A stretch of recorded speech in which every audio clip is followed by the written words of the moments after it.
Richard Thornton pointed to her 2-year-old son, who had been cleaning his mansion for 3 years, and said, "Kasha, I need you to understand something. It's not a nursery facility. I won't put up with you using his place of employment as a playground for this youngster. This is his home." She maintained a neutral expression despite the disdain in his voice when he said, "This boy made Kesha's blood boil." At 28, she had already learned that showing rage to rich white males would only make her predicament worse. Devon, her kid, played quietly with some plastic pots on the kitchen floor, totally unaware of the hate and the taunts aimed at him. "I indicated that there was an emergency, Mr. Thornton. I had no one with whom to depart Devon after my nanny became ill. It won't occur once more. He'll be fired if it happens, so it's best not." Richard grinned icily while adjusting the cuff of his Italian silk shirt. "Dozens of women just like you are awaiting the chance to work in a home like his. Women like you who are aware of boundaries." As Kesha watched the man who hired her go back to his office made of mahogany and crystal, the words replayed in her thoughts. As the heir to a fortune amassed through dubious government contracts, Richard Thornton regarded workers like disposable commodities, particularly when they didn't align with his privileged and idealized vision. Devon was oblivious to the stress and kept playing. Richard was unaware that Kasha Washington had a business administration degree, which he never cared to inquire about. But she knelt next to her kid and murmured, "Mummy, we'll fix this, sweetheart. I promise." Additionally, he was unaware that she had been employed at an auditing firm for 5 years before having Devon and being deserted by the child's father. And he was undoubtedly unaware that she had been meticulously recording every racist exchange, offensive remark, and discriminatory behavior she saw in that mansion for the previous 6 months. For the first time that day, Kesha grinned as she tidied the master bathroom. Richard was about to learn that he had never encountered anyone like Kesha Washington, even if he believed he knew ladies like her. Subscribe to the channel to see how an ordinary cleaning lady transformed 3 years of silent humiliation into the sweetest kind of retaliation. If you've ever been in a position when someone totally underestimated you, the days after the Devon incident were a quiet psychological conflict. Richard Thornton wasn't satisfied with merely prohibiting Kesha from returning with her son. He made the decision to make every second of her job into a humiliating lesson. One Thursday morning, he yelled, "Kesha, come here." From the main room, when she arrived, she found Richard standing next to one of the imported leather sofas, pointing to an almost undetectable stain. "Yesterday, this wasn't available." "Which product can I examine, Mr. Thornton?" "I'm not interested in explanations." He interrupted her while adjusting his high-end spectacles. "I want you to know that this kind of furniture is more expensive than his yearly earnings. Her family life can be interfering with his ability to focus at work." Family circumstances? Kesha quietly clenched her fists behind her back at the euphemism he used to describe her status as a black single mother. Richard went on, "Some of my colleagues' wives have commented that they have maids who are much more focused women who understand priorities." Richard was unaware that Kesha had been raised in a household where her grandmother, a 40-year domestic worker, had taught her from a young age, "My daughter, he may try to break your dignity, but he can never break your intelligence. Remember every word, document every injustice, because one day you will use it all." That same week, Richard hosted a dinner for important clients, and Kesha was expected to serve quietly and clean, as needed. During the event, she overheard Richard remark casually to his guests, "You know how it is. It's hard to find properly committed domestic help these days. A large number of these individuals have other priorities." The next week, when Richard had a Japanese investor interested in his real estate ventures as a significant business visitor, Kesha continued to serve wine as if she hadn't heard anything, but mentally added that conversation to her growing collection of evidence. You know how hard it is to find competent maids when you have to hire certain communities. Diversity issues, government regulations, sometimes were forced to accept lower standards. Richard spoke as if Kesha were invisible. As if she couldn't understand fluent English. a language she had mastered flawlessly since college. "Luckily, she's well-trained and knows his place," Richard said, despite the investor's uneasy appearance. At that moment, something changed definitively inside Kesha. It was no longer just about having a job or supporting Devon. It was about dignity, respect, and justice for all women like her, who swallowed daily humiliations from men who considered themselves superior just because they were born white and rich. That night, alone in his small apartment while Devon slept, Kesha opened his laptop. The same one he had used for 5 years as a financial analyst at the auditing firm Morrison and Associates before he became pregnant and saw his professional life fall apart when he was fired under fabricated pretexts. She had kept all the documents from that time, all the evidence of how she had been persecuted for reporting accounting irregularities at a client company. She knew exactly how powerful men manipulated systems to protect each other. But this time, it would be different. Kesha began to systematically research Thornton Properties. What she discovered in the first few hours shocked her. $1 million contracts with city governments where promised housing projects for low-income families were never completed. Bids won under suspicious circumstances, strategic political donations that coincided perfectly with controversial zoning. Approvals. Richard Thornton wasn't just a prejudiced rich man. He was a white-collar criminal who used her influence to exploit the very communities he despised the most. For 3 weeks, Kesha maintained her normal routine of working during the day and investigating at night. After Devon went to sleep, she discreetly installed a recording app on his cell phone and began documenting every racist comment, every conversation about questionable business deals that Richard had in her presence. "Those people don't understand the value of a real opportunity," he said one Friday on the phone, discussing a delayed housing project while Kesha cleaned the office. "We give them subsidized housing, and she still complains about the quality. Some folks are incredibly ungrateful." The pivotal moment occurred when Richard invited his sister Victoria for lunch. Victoria, a socialite married to a senator, was even more venomous than her brother. Richard said, "Dear, do you really need to keep that maid? I have so many friends who could recommend people who are more suitable." Kesha kept dusting the furniture, but the tiny device in her apron pocket recorded every venomous word. "Well, you know how these people are today. They bring their children. Tomorrow, half the neighborhood shows up here. It's only a matter of time before she feels too comfortable." Richard laughed. "You're right. Maybe it's time for a change." At that moment, Kesha realized that no matter how well she worked, or how respectful she was to people like Richard and Victoria, she would always be those people, always disposable, always less. But they had no idea that every word of contempt was being carefully filed away by the same woman who had exposed $15 million in corporate fraud at her previous company. Each new humiliation only strengthened something inside her that his oppressors couldn't see. A growing determination fueled not only by anger, but by technical knowledge he would never imagine a mere cleaning lady could possess. In the second week of August, Richard decided to take his humiliation game to a new level. During a routine visit from important clients of Thornton Properties, he called Kesha to serve coffee in the meeting room. "Gentlemen," he said to the 3 businessmen present, "I want to introduce you to a perfect example of what we were discussing about work standards in different demographics." He paused dramatically as Kesha served silently. "Kesha here has been working for me for 3 years. She gets an A in obedience, but you know how it is. Natural limitations of educational background."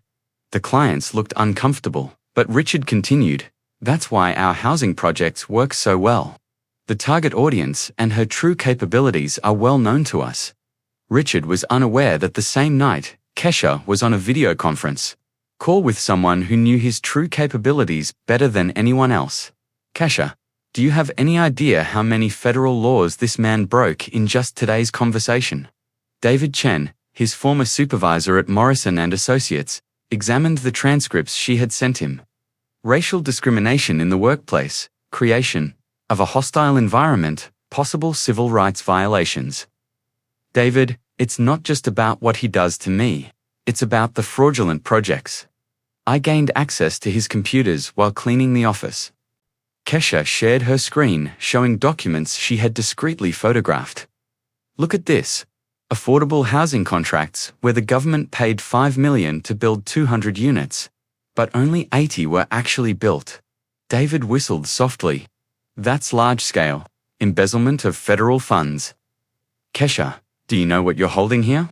Enough evidence to send this man to prison for decades. I know exactly what I have. The question is, how do we use this so that he can never hurt anyone again? Over the next few days, Kesha and David worked secretly to put together a devastating dossier. She continued her normal routine during the day, cleaning, serving, putting up with racist comments. But each new humiliation only strengthened her determination to see justice done. Richard, for his part, interpreted Kesha's submissive silence as confirmation of her superiority. On a particularly cruel Friday, he decided to test the limits. Kesha, he called from the top of the marble staircase as she was cleaning the hall. I need you to understand something important about hierarchy. Yes, Mr. Thornton, she said, pausing what she was doing to glance up. Some of the maids at this condominium are demanding better pay and working conditions since they are becoming too big for their boots. I want to make sure that these harmful views aren't influencing you. No, sir, I know exactly where he stands. Richard smiled, satisfied. Good, because I have an important meeting on Monday with federal investors about our housing projects. I need everything to be impeccable. No distractions, no children, no problems. Do you understand? Perfectly, Mr. Thornton. What Richard didn't notice was the different gleam in Kesha's eyes when she said, I know exactly where his place is. To he, it sounded like submission. It sounded like a promise to those who knew Kesha Washington well. She made a phone call that evening that would alter everything. Prosecutor Janet Williams, Financial Crimes Division, Federal Prosecutor's Office. Kesha Washington is my name, Prosecutor Williams. I think you will find my proof of government fraud in housing contracts interesting. I must see you face to face, Ms. Washington. Can you visit my office at any time? Monday afternoons are productive. But prosecutor, there's something you need to know. If we want to expose the individual behind all of this, he is setting up a meeting with federal investors for Monday morning. On the other end, Kesha heard Janet Williams sigh. What exactly are you suggesting, Ms. Washington? It is my suggestion that we arrange for Mr. Richard Thornton to have a meeting that he never anticipated. Kesha spent the weekend getting Devon ready to stay with a substitute nanny and going over all of the records, papers, and other evidence she had gathered over the course of months of discreet inquiry. Richard had never cared to find out about her financial management experience, but now it would come in handy in a way he never would have thought possible.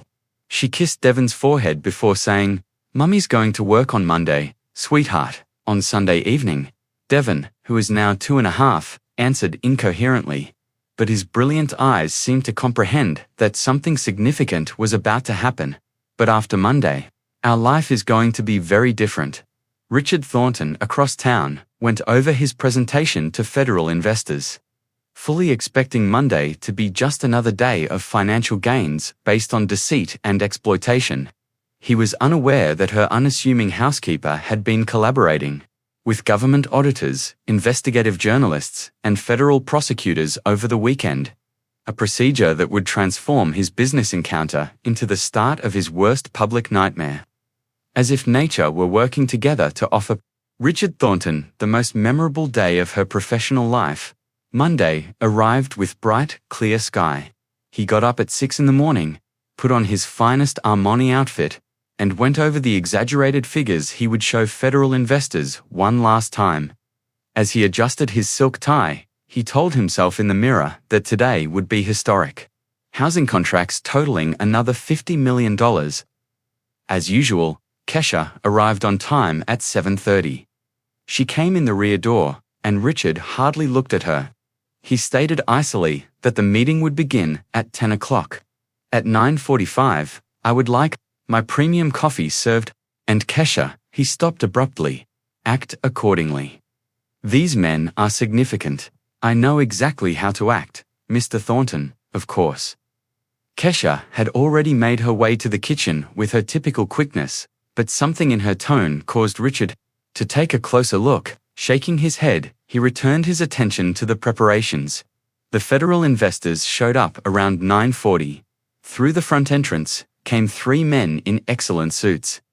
Director Peterson from the Urban Development Agency, Thomas Bradley from the Federal Housing Department, and a big black man Richard didn't recognize who identified himself as Justice Department Consultant Washington were all present. Richard gave them everyone a warm welcome, full of assurance. "Welcome to Thornton Properties, gentlemen. I have no doubt that our proposition will impress you. We're eager to see what you have to show us," said Peterson with a smile that Richard interpreted as approval, but which actually hid something very different. Kesha served coffee in fine china, moving silently around the room.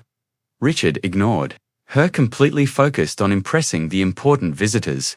As you can see in this presentation, Richard began clicking on the first slide. Thornton Properties has an exceptional track record in housing projects. We consistently deliver on time and on budget. Consultant Washington leafed through some papers and raised the first question. "Mr. Thornton, I see here that you received $5 million for 200 housing units in the Green Valley project, but the records show only 80 units completed. Can you explain?" Richard felt a slight discomfort, but kept smiling. "Oh yes, there were some necessary technical adjustments. Quality over quantity. You know how it is." "Technical adjustments," Peterson repeated, taking notes. Interesting terminology. It was then that Kesha approached quietly and placed a thick folder on the conference table. "You asked him to bring the additional documents," she said calmly to Consultant Washington. Richard looked confused. "What documents? I didn't ask for." "Mr. Thornton," Consultant Washington interrupted, opening the folder. "I believe there are some misunderstandings in her presentation that we need to clarify." The first page he pulled out was a copy of Richard's internal emails discussing how to maximize profits by reducing construction costs on projects for the poor. The second was a detailed spreadsheet showing where the embezzled millions had been spent: renovations to his own mansion, luxury cars, family vacations. "What? How did you get this?" Richard was visibly pale. "Mr. Thornton," Bradley said coldly, "allow me to reintroduce our colleague. This is Federal Prosecutor Marcus Washington from the Financial Crimes Division, and the lady who served us coffee is Senior Analyst Kesha Washington, his lead consultant on housing fraud." Richard's world collapsed in that instant.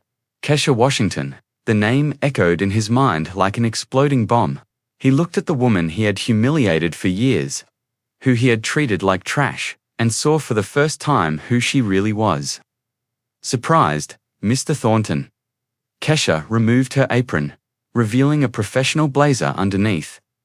"Or may I call you Richard, since we've spent so much time together all these years?" Richard tried to stand up, but Peterson gestured for him to sit back down. "Mr. Thornton, you have the right to remain silent." Wait. Richard was desperate. "This is a misunderstanding. Kesha, whoever you really are, we can work this out between us. You know I've always respected his—" Kesha laughed for the first time in 3 years inside that house. "Always respected me. Marcus, do you want to hear how his respected business partner really treated me?" She pulled out her cell phone and played one of the most recent recordings. "Those people don't understand the value of a real opportunity. It's amazing how ungrateful some people are." Richard's voice echoed through the room, every racist word reproduced with crystal clarity. There were 23 similar recordings documenting 3 years of systematic racism. "My God," Bradley whispered his. "Did you really say that?" "I was talking about it's out of context." "Context?" Kesha placed another document on the table. "What context justifies you telling your sister that people like me always end up feeling too comfortable and need to be put in their place?" Richard looked around desperately. The 3 men watched her with a mixture of disgust and cold professionalism. His career, her reputation, her life, as she knew it, was imploding in real time. "Kesha, for God's sake, think about what you're doing. Work with me. We can come to an agreement." Agreement. Kesha approached the table. Like the agreement you made with the families of Green Valley, you promised them decent homes and delivered shacks with leaks. No adequate heating in the winter. No basic safety infrastructure. Marcus Washington placed handcuffs on the table. Richard Thornton, you are under arrest for federal fraud, embezzlement of public funds, systematic racial discrimination, and civil rights violations. You can't do this to me. Do you know his name? My family has had connections in this city for 4 generations. Mr. Thornton, Kesha said, calmly putting away his documents. I know exactly who you are. That's why I documented every crime, every racist word, every fraudulent scheme for 3 years. Because men like you think they're untouchable. Richard tried one last desperate gambit. Kesha, you have a son. Think of him. If you do this to him, you'll destroy your career, too. No one will ever hire her again. Kesha smiled, a genuine smile of relief and victory. Richard, my real career is just beginning. I've just been promoted to Director of the Federal Department's Housing Investigations Division. My first official case will be to ensure that every penny stolen from housing projects is returned to the communities he exploited. The color drained completely from Richard's face. Director, I've always been a financial analyst, specializing in corporate fraud, infiltrating his scheme, every day cleaning his house. Every humiliation he imposed on me. Every racist comment, it all built the strongest federal case against housing corruption in the last decade. Marcus cuffed Richard as he muttered incoherently about lawyers and family connections. Richard Thornton, you're under arrest. You have the right to remain silent, though I doubt you'll be able to after 3 years of being so communicative with my sister here. Her Richard looked between the two with growing horror. Sister Kesha confirmed. And Prosecutor Marcus has been very patient listening to my weekly recordings about him during our family dinners. As Richard was led away in handcuffs, he shouted one last time, "This is a trap, a conspiracy. You can't do this to me." Kesha watched from the window as the federal police car disappeared down the Palm Lane driveway. After 3 years of enduring daily humiliation, the moment had finally arrived that would make every second of suffering worthwhile. But true justice was yet to come, because Kesha knew that taking down Richard was only the beginning of something much bigger. 3 months after Richard Thornton's arrest, the local news opened with a headline no one had predicted. Former cleaning lady becomes federal director, responsible for recovering $50 million in embezzled public housing funds. Kesha Washington adjusted her navy blue blazer as she walked through the corridors of the Federal Housing Department. In her hands, she carried the final report documenting how Richard's schemes had harmed more than 2,000 families in 5 different states. Director Washington greeted James Morrison, the same federal auditor who had been deceived by Richard for years. What we discovered with his evidence goes far beyond what we imagined. It wasn't just Thornton Properties. It was an entire network of businessmen exploiting housing programs. How many have been indicted so far? 1 businessman, 3 politicians.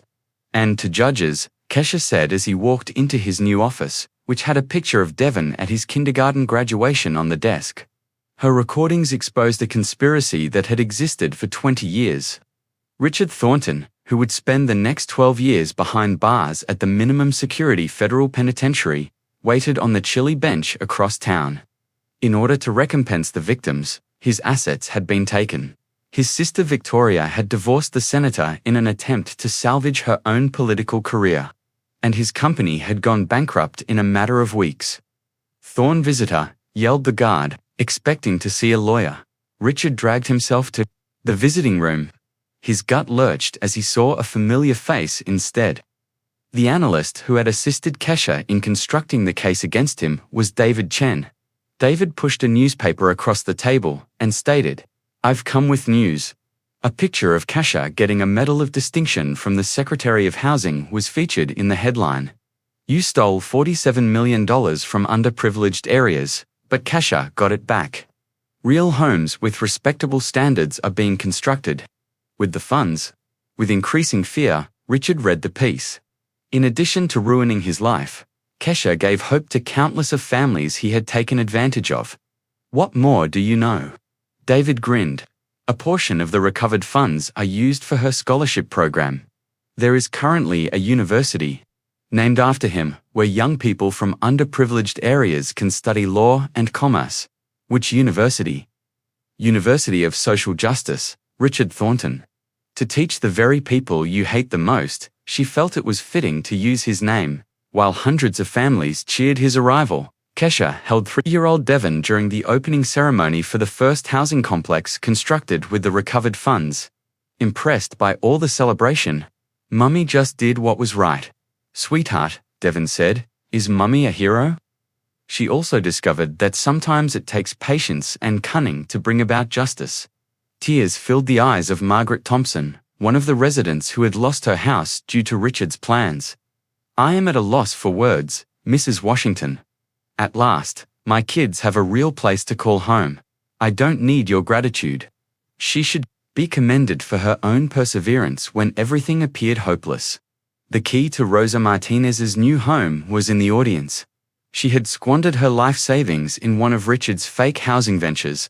She murmured to her daughter, "I knew that God wouldn't forget us. I simply had no idea that he would dispatch a fighter such as Kesha." 6 months later, universities all around the nation used Kesha's tale as a case study. Her methodical documentation, strategic patience, and astute use of the legal system served as a template for addressing systematic injustices.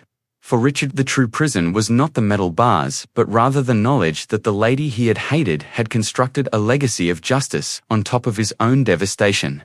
Her most recent letter to Carr was returned unanswered. Some people just don't deserve second chances, particularly after causing so much pain to others with their first one. In addition to the pleasure of having a hero mother, Devon, who was now attending a private school funded by his mother's new pay, carried the lesson that brilliance and willpower always triumph over prejudice and conceit. The greatest kind of retaliation is actually the success his adversaries could never dream of. Additionally, keep in mind that while he may control the present, you still have influence over the future when someone tries to minimize you because to your race, origin, or socioeconomic standing. If this tale of justice and reversal resonated with him, please subscribe to the channel for more tales that demonstrate how the cosmos can occasionally use our assistance to achieve justice.